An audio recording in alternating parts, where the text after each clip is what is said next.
dương một mơ pi vị thi nghiក្នុងការធ្វើសាច់មាន់ផាត់ដែលមានរសជាតិឆ្ងាញ់ងាយស្រួលធ្វើចំពោះអ្នកមិនទាន់ Subscribe កុំភ្លេចជួយ Like Subscribe និងរូបកណ្ដឹងដើម្បីទទួលបានវីដេអូថ្មីៗខ្ញុំប្រើសាច់ធុងមាន់1គីឡូជាយកខ្លាញ់វាចេញអស់កាត់ជាដុំល្មមដុំប៉ិននេះកុំឲ្យធំពេកហើយក៏កុំឲ្យតូចពេកដាក់ទឹកមួយឆ្នាំងដាក់សាច់មាន់ចូលយើងដាក់ទឹកមិនធ្វើមិនឲ្យមកងាស់សាច់មាន់យើងរៀងផុយបាល់មួយស្លាបបាយប៊ីចេងមួយស្លាបបាយពួកយើងដាក់វាមកងាស់រហូតដល់សាច់មាន់រៀងទឹកអស់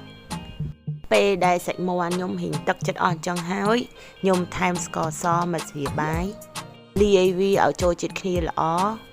មើលសាច់មាន់ខ្ញុំឡើងផុយល្អមែនតើដាក់ម្រេចបន្តិចលីងវារហូតដល់ស្ងួតទឹកអស់បន្ទាប់ពីវាស្ងួតទឹកអស់ហើយខ្ញុំចាក់វាដាក់ក្នុងខ្ទះលីងសាច់មាន់ខ្ញុំរហូតដល់ស្ងួតហើយក្រៀមយើងត្រូវកូរវាឲ្យជាប់កុំឲ្យវាខ្លោចពួកអាខំនឹងឲ្យនេះកុំឲ្យវាខ្លោចបានពេលដែលសាច់មាន់ខ្ញុំរៀងស្ងួតទឹកហើយខ្ញុំបន្ថយភ្លើងឲ្យតូចដើម្បីកុំឲ្យវាខ្លោចហើយកូរវាឲ្យជាប់កូរវារហូតដល់ស្ងួតទឹកអស់មែនតើ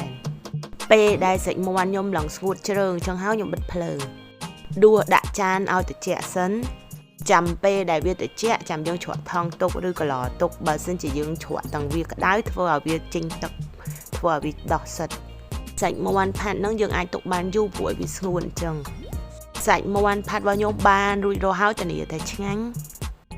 អរគុណចំពោះការទស្សនា